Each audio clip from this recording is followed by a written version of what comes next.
নমস্কার। ভারতবর্ষের মাননীয় প্রধানমন্ত্রী আবার রিল বানিয়েছেন এবং এবার গভীর রাতে এবার বলেছেন হাই ফ্রেন্ডস। তো মনে হয় ওর রিলের নেশা হয়ে যাচ্ছে, কারণ অ্যাঙ্গেল ট্যাঙ্গেল এখন একদম ঠিকঠাক ছিল। তো সেই যাই হোক, এবার বলেছেন যে আজকাল নাকি মুখের ভাষা খুব খারাপ হয়ে যাচ্ছে, এমন এমন খারাপ শব্দ উচ্চারিত হচ্ছে যা সভ্য সমাজে বলার উপযুক্ত নয়। कुछ शरारती बच्चों ने भद्दी भद्दी गालियां बोली। किसी भी सभ्य समाज को शोभा न दे ऐसे शब्दों का प्रयोग किया गया। তো এই কথায় একমত না হয়ে কোনো উপায় নেই, কারণ যা যা খারাপ শব্দ চারদিকে শুনছি সে তো অকল্পনীয়। পশ্চিমবঙ্গের একজন বিরোধী দলনেতা ছিলেন এককালে, এখন তিনি মুখ্যমন্ত্রী হয়েছেন। তো তিনি দেশের বিরোধী দলনেতাকে একদম সাংবাদিকদের সামনে কি বলেছিলেন দেখুন। গত 4 দিন ধরেই একই প্রশ্ন করে যাচ্ছেন, রাহুল গান্ধী কে? হরিদাস পাল, একটা গান্ডু, বলছে স্টোভের উপর কয়লা দিয়ে সকালবেলা চা গরম তৈরি হয়। তো ভাবা যায়। আর একজন শিক্ষামন্ত্রী আছেন, উচ্চ শিক্ষামন্ত্রী, তিনি একদম সাংবাদিকদের সামনে একটা সাক্ষাৎকার দিতে গিয়ে বলেছিলেন স্যাটা গরম করে দেবার কথা। তো সে ভিডিও আপনাদের দেখিয়েছি আর দেখাচ্ছি না। এছাড়াও একজন টিভি খ্যাত নেতা আছেন, তাঁর আবার কথাবার্তা শুনলে মনে হয় যে চুল খুব পছন্দ। তো তিনি নানা সময়ই বলেন এটা হচ্ছে চুলের জিনিস, চুলের অমুক, চুলের তমুক। এই সাম্প্রতিককালে ঘটে যাওয়া আন্দোলন প্রসঙ্গে নিজের মাথার চুল ধরে কয়েকদিন আগে বললেন যে এটা চুলের আন্দোলন, হিন্দির চুল। দেখুন, চুলও ছিঁড়তে পারবে না যদি বিজেপি মনে করে ওকে মারবে। ওর সেটা যে কোথায় গরম হবে, কোথায় ভেঙে যাবে, ও নিজেও জানতে পারবে। ওই শিলেখা তো বলেছে ওকে ধরলে নাকি আন্দোলন হবে, এই আন্দোলন হবে হিন্দিতে। কি আন্দোলন বুঝে গেছো না? বাহ, হিন্দিতে এর আন্দোলন, চুলের আন্দোলন হিন্দিতে হবে, জোরদার আন্দোলন হবে চুলের। তো এখানেই শেষ নয়, ওর আর একটা ব্যাপক কীর্তি আছে। ওনার শুধু নয়, যে এই শাসক দলের যে লোকজন নানা জায়গায় ছড়িয়ে ছিটিয়ে আছেন সব জায়গারই ব্যাপক কীর্তি। তো আসামে হয়েছিল কি, একটি ছেলে আমার সোনার বাংলা আমি তোমায় ভালোবাসি এই গানটা গিয়েছিল। তো তারপর তো তাকে ভরে দেওয়া হলো জেলে। আসামের মুখ্যমন্ত্রী কি বলেছিলেন দেখুন। The national anthem of Bangladesh. This is a blatant disrespect to the people of India. তো তারপরে সেই প্রসঙ্গ আসায় আমাদের ওই বিখ্যাত বিরাট বড় নেতা, যিনি টিভিতে প্রায়ই আসেন, তিনি কি বলেছিলেন দেখুন। রবীন্দ্রনাথ ঠাকুরের লেখা গান গাওয়া বললেও হবে না। ভারতবর্ষে দাঁড়িয়ে আপনি অন্য একটা রাষ্ট্রের গাইবেন, জাতীয় সঙ্গীত গাইবেন। রবীন্দ্রনাথের লেখা বলে, জাতীয় সঙ্গীত লেখা বলে ওই বাংলাদেশের জাতীয় সঙ্গীত গাওয়া যাবে? এরপর কেউ এসে পাকিস্তানের জাতীয় সঙ্গীত এখানে দাঁড়িয়ে দাঁড়িয়ে গাইবে? এসব পশ্চিমবঙ্গে চলে, এখানে পশ্চিমবঙ্গে চলে, ওখানে চলবে না। আর 26-এর পর এখানেও চলবে না। এবং এত কিছু বড় বড় ডায়ালগ দেওয়ার পর তারপর মাননীয় প্রধানমন্ত্রী কি করেছিলেন দেখুন। আমার সোনার বাংলা, আমি তোমায় ভালোবাসি।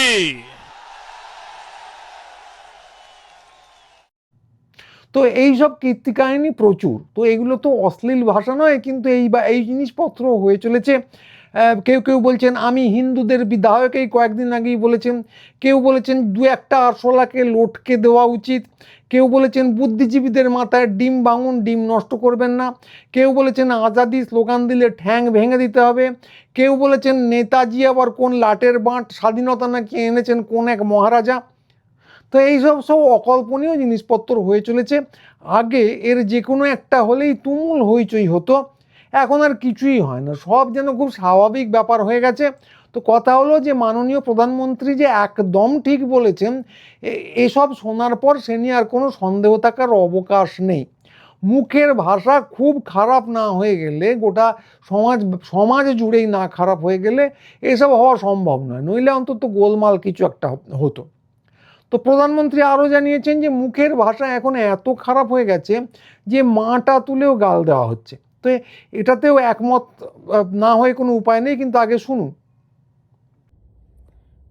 मुझे तो गालियां दी गई, मेरी स्वर्गीय माता को भी गालियां दी गई। न जाने कितना भद्दा स्वरूप था। তো যেটা বলছিলাম এটাতেও একমত না হয়ে কোনো উপায় নেই।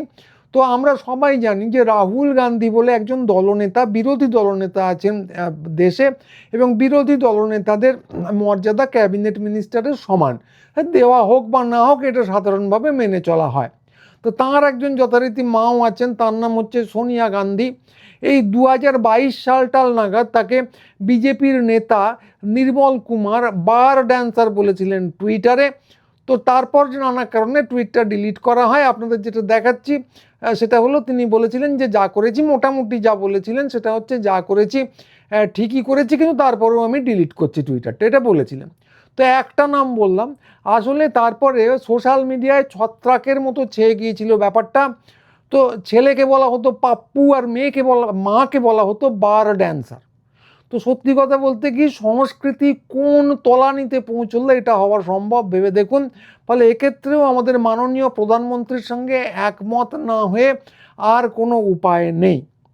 তো কেউ কেউ বলবেন যে মাননীয় প্রধানমন্ত্রী তো বাচ্চাদের কথা বলেছেন, তো বাচ্চা কোত্থেকে আসছে এর মধ্যে। তো সেই প্রসঙ্গেও পরে আসছি। প্রধানমন্ত্রী আর কি বললেন আগে শুনে নি।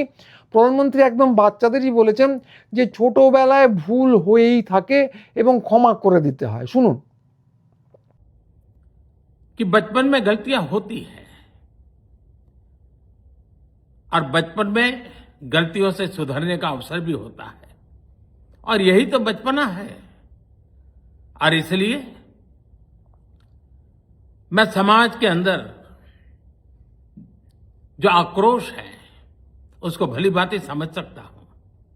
एक कल्चरल शॉक है कि हमारी बेटियां इस प्रकार की भाषा कैसे बोल सकती हैं, लेकिन समय है इन बच्चों को गले लगा करके राह दिखाने का। ये गुमराह बच्चे हैं, उनको राह दिखाना हमारा काम है। उनको सजा देना, अदालतों के चक्कर कटवाना, समाज में उनको प्रताड़ित करना, इससे हम परिस्थितियां नहीं बदल पाएंगे। मैं उन्हें माफ करना चाहता हूं। তো তিনি যেটা বলেছেন ক্ষমা করে দিতে হয় বাচ্চাদের, এবং তিনি ক্ষমা করে দিচ্ছেন। তো এটাও একদম 100% ঠিক। এবার প্রশ্ন আসছে যেটা আপনাদের মাথায় ঘুরে বেড়াচ্ছে, যে উদাহরণগুলো দিলাম সেগুলো তো বাচ্চাদের নয়, তাহলে আমি বাচ্চা কেন বলছি। তো কথা হলো, ওর বয়স হচ্ছে 75। ওর এখন না হলেও বয়সটা মোটামুটিভাবে ভীমরতির, সকলের হয় আমি বলছি না, ওর হয়েছে কথাও বলছি না, কিন্তু বয়সটা ওই রকমই। কিন্তু যেটা বলছি যে ওর কাছে তো বাকি সবাই তো বাচ্চা। এই সব মন্ত্রী শান্ত্রী যারা আছে, যারা নেতা, হাফ নেতা, নানা রকম জায়গায় হোতা হয়ে বসে আছেন তারা, এই যে ধরুন টুইটারওয়ালারা, এই যে ধরুন আইটি সেল, তো সবাই তোর কাছে একদম কচি কচি শিশু। তো আপনাদের মনে থাকতে পারে বহুদিন আগে স্লোগান হয়েছিল, বাচ্চা বাচ্চা রাম কা জন্মভূমি পর কাম কা। তো তখন বাবরি মসজিদ বলে একটা জিনিস পৃথিবীতে ছিল, তখন এই স্লোগানটা দেওয়া হয়েছিল, যারা কম বয়সী তারা জানবেন না, দেওয়া হয়েছিল। তারপর হলো কি, যে খেলাধুলো করতে গিয়ে তারা একটা আস্ত মন্দিরই ভেঙে ফেললো। তো এই যে বাচ্চা বাচ্চা স্লোগানটা দেওয়া হয়েছিল, প্রধানমন্ত্রীও যে বাচ্চা বলছেন সে তো এমনি বলছেন না, নইলে কে আর খেলাধুলো করতে গিয়ে একটা আস্ত জিনিস ভেঙে ফেলে, ওটা বাচ্চাদেরই ব্যাপার। ফলে এরা বাচ্চাই নিয়ে কোনো সন্দেহ নেই। এই প্রধানমন্ত্রী যখন মুখ্যমন্ত্রী ছিলেন তখন গুজরাটে এইরকমই কিছু বাচ্চা খেলতে খেলতে নানা অপকর্ম করে ফেলেছিল। তো এর থেকে পরিষ্কার বোঝা যাচ্ছে অন্তত স্লোগানটা থেকে যে এরা সবাই বাচ্চা। ফলে প্রধানমন্ত্রী যা বলছেন বাচ্চাদের উদ্দেশ্য করেই বলছেন, এবং এদেরকে উনি খুব স্পষ্ট করে বললেন এদের সকলকে ক্ষমা করে দিতে হবে। তো ওর যেমন কথা তেমনি কাজ, এদেরকে সত্যি সত্যি ক্ষমা করে দেওয়া হয়ে গেছে। তো তার তুলনায় যদি এই কটা খারাপ কথা বলেন, মানে এখন উনি যে কথাগুলো বলছেন, এই যদি কিছু খারাপ কথার উদাহরণ দিলাম আমরা, তো এই খারাপ কথাগুলো তেমন কি আর, এদেরকেও ক্ষমা করে দেওয়া যেতেই পারে এবং দেওয়াই উচিত, এ নিয়ে আমাদের কোনো সন্দেহ নেই। খালি একটা ছোট্ট অনুযোগ থেকে যাচ্ছে যে উনি যা যা বললেন সব কটা কথাই একদম 100%, 150%, 200%, 1000, 10,000 যা বলবেন সব শতাংশ ঠিক। খালি উনি একটা কথা বলতে ভুলে গেছেন যে সব বাচ্চা কিন্তু সমান নয়, কেউ কেউ আছে চৌবাচ্চা। তো যারা সরকারি ক্ষমতায় থাকে, সরকারি দলের পক্ষে থাকে, তাদেরকে বলা হয় ভালো বাচ্চা। আর যারা উল্টো দিকে থাকে তারা হলো খারাপ বাচ্চা, অথবা তাদেরকে আপনারা চৌবাচ্চাও বলতে পারেন। তো এই যে ভালো বাচ্চা যারা, তারা যদি ধরুন মসজিদ ভাঙে, সেটা একটা অত্যন্ত সামান্য ব্যাপার, খেলতে খেলতে ভেঙে ফেলেছে। দাঙ্গা টাঙ্গা দু একটা মানুষকে যদি টপকে দেয়, তাহলে বাচ্চাদের নেহাতি ছেলে মানুষই করতে করতে হয়ে গেছে, কি করবে। ধরুন কেউ কেউ কখনো কখনো শুনেছি দর্শনের দায়ে ধরা পড়েছেন, তারপর তাদের ফুলমালা দেওয়া হচ্ছে, তো ঠিকই, ওইটা তো নেহাতি ছিল একটা খামখেয়ালিপনা, বাচ্চারা ওরকম করেই থাকে। আর এখন যে শুনছেন যে ডিম বা পাথর ছুটছে, এই গতকালই দেখলাম একজন মহিলাকে সিঙ্গুরে বইচিপোতায় একজন মহিলাকে কাদা জলে চোবানো হচ্ছে। তো বাচ্চারা তো খেলতে খেলতে এসব করেই থাকে, দেখেননি বাচ্চারা যখন বর্ষাকালে খেলে তখন কাদা মাটি মেখে বাড়ি ফেরে। তো এই সব জিনিস বাচ্চাদের কাজ কারবার, এটা ওরা করেই ফেলে। তো সেই জন্য এদেরকে চকলেট দেওয়া উচিত। চকলেট দিতে পারেন, চকলেট যদি কেউ পছন্দ না করে মেলোডি দিতে পারেন, যা খুশি দিতে পারেন। আর উল্টো দিকে কিছু বদ বাচ্চা আছে, তো তাদের সকলকে একদম রাম ধোলাই দেওয়া উচিত। কারণ কথা হচ্ছে যে সবাইকে তো শাসনের পদ্ধতি এক নয়, কাউকে কাউকে চকলেট দেবেন, কাউকে কাউকে রাম ধোলাই দেবেন, এটাই হচ্ছে সনাতনী শিক্ষা। তো এই যে বদ বাচ্চা আছে, তারা কি করে, তারা আমার সোনার বাংলা গাইলে দেশদ্রোহী হয়। একটু আগে আপনাদের দেখালাম যে আমাদের সোনার বাচ্চারা এদেরকে দেশদ্রোহী বলছে, না আমার সোনার বাংলা, আমি তোমায় ভালোবাসি গানটা গাইবার জন্য। তো এ তো তেমনি নয়, তো এদের গাইলে দেশদ্রোহী হয়। ভদ্র ভাষায় কেউ যদি সরকারের সমালোচনা করে, তাহলে বদের ভাষা হয়। অনেকেই করেছে, তারা অত্যন্ত বদের ভাষা। শান্ত মাথায় কেউ কেউ ভোট চুরির অভিযোগ তুলেছেন, তারা নেহাতি ভয়ানক দুষ্টু লোক। তো দেশ জুড়ে যেটা করা উচিত, এদের সকলকে নানা ছুতোয় ধরে ধরে জেলে পড়া উচিত। আগেও হয়েছে, ছুতোগুলো এখনও আবিষ্কার হচ্ছে। এই ঐশী ঘোষকে এই দুদিন আগেই ধরার চেষ্টা হয়েছিল। এটা শুরু হয়েছে পশ্চিমবঙ্গে, ধরুন গর্গকে ধরা দিয়ে, তো এইসব চলছে। তো তারপর এইসব কাণ্ডে কেউ যদি খোঁজে যায়, কোনো দুষ্টু বাচ্চা খুব খেপে গেল যে ভালো কথা বলে তো হচ্ছে না, ভালো কথা বললে তো আমাদের কপাকপ ধরে ফেলা হচ্ছে, তারা আসলে শাসনের মর্ম বোঝে না। তো তারপর তারা যদি এতে খোঁচে গিয়ে রেগে গিয়ে দু একটা গাল দেয়, বিশেষ করে যদি মেয়েরা দেয়, মানে ভাবুন কি অসভ্য, কি বাঁদর। এদেরকে শাসন করা হচ্ছে, তাতেও এরা সিধে হচ্ছে না, তারপর আবার গাল দিচ্ছে। তো ফলে সেটা একদম ক্ষমার অযোগ্য। তো এইখানে মনে রাখতে হবে, অনেকেই একটা অপযুক্তি দিয়েই চলেন যে আইন নাকি সকলের জন্য সমান।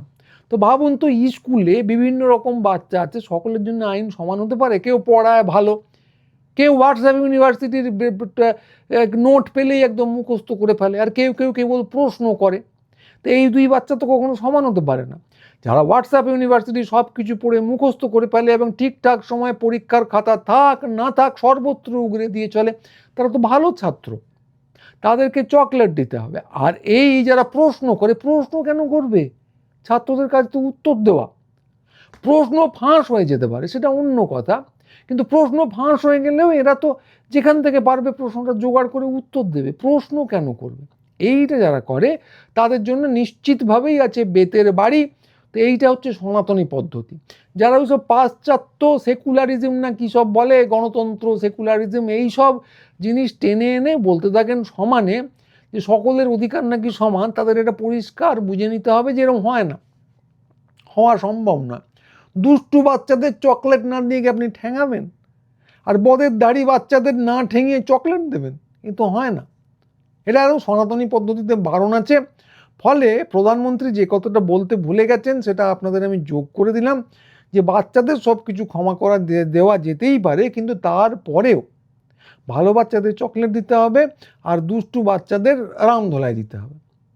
ক্ষমা করে দেওয়ার পরেও, খুব যে আপনি রাগ করে করবেন তা না, কিন্তু ক্ষমা করে দেওয়ার পরেও কাউকে জেলে পুরবেন, কারো বাড়িতে পুলিশ পাঠাবেন, কেউ ধরুন কুশপুত্তলিকা চালিয়ে দিয়েছে, তো ভালো কাজ নয়। এটা বড়রা করবে বা ভালো বাচ্চারা করতে পারে। তারা একসময় রাহুল গান্ধী বা ধরুন মনমোহন সিংয়ের কুশপুত্তলিকা জ্বালিয়েছে। তো এইগুলো ভালো বাচ্চারা যখন করেছে সেগুলো ভালো কাজ ছিল। খারাপ বাচ্চারা করলে এদেরকে জেলে পুরতে হবে, বা এসব যদি নানা খারাপ খারাপ কথা বলে তো জেলে পুরতে হবে, রামধোলাই দিতে হবে। তো এই ব্যাপারটা আমাদের সকলকে কিন্তু বুঝে নিতে হবে। এইটাই হচ্ছে নিউ নর্মাল। তো প্রধানমন্ত্রী যা বলেছেন তার মর্মকথা কিন্তু এইটাই। তো শেষ কথাটা উনি বলেননি, বলতে ভুলে যেতে পারেন, বা রিল বানাতে গেলে তো যেটা হয় যে ছোট করে বলতে হয়, তো সবটা উনি ধরাতে পারেননি। তাও হতে পারে বলছে, আমি জানি না ঠিক কী কারণ আছে। তা ওনার নামে মন্দির টন্দির হচ্ছে, ওনার মাথায় তো বুদ্ধির কোনো অভাব নেই, হয়তো পরের দিন বলবেন বা কোনো কারণে বলেননি, কেউ রেগে যেতে পারে বলে। মানুষের মন নিয়ে ওনার অনেক চিন্তা। উনি একটা অনুষ্ঠান করতেন যার নাম মন কি বাত, বাত মানে বায়ু, আপনারা সবাই জানেন। তো ফলে উনি বলবেন হয়তো, আমি আমার যেটা মনে হয় সেটা আপনাদের বললাম। তা আপনারা যদি অনুষ্ঠানটা শুনে খুশি হন তাহলে এটা অতি অবশ্যই প্রত্যেককে পাঠান, বন্ধু বান্ধবদের পাঠান, চ্যানেলটা সাবস্ক্রাইব করুন, ভিডিওটা হাইপ করুন, শেয়ার করুন, এইসব করুন, আমাদের সঙ্গে যোগাযোগ রাখুন। এইসব ভালো ভালো কথা আপনাদের আমরা নিয়মিতভাবে বলবো। তো আজকে এইটুকুই, সবাই ভালো থাকবেন। আজকের মতো নমস্কার।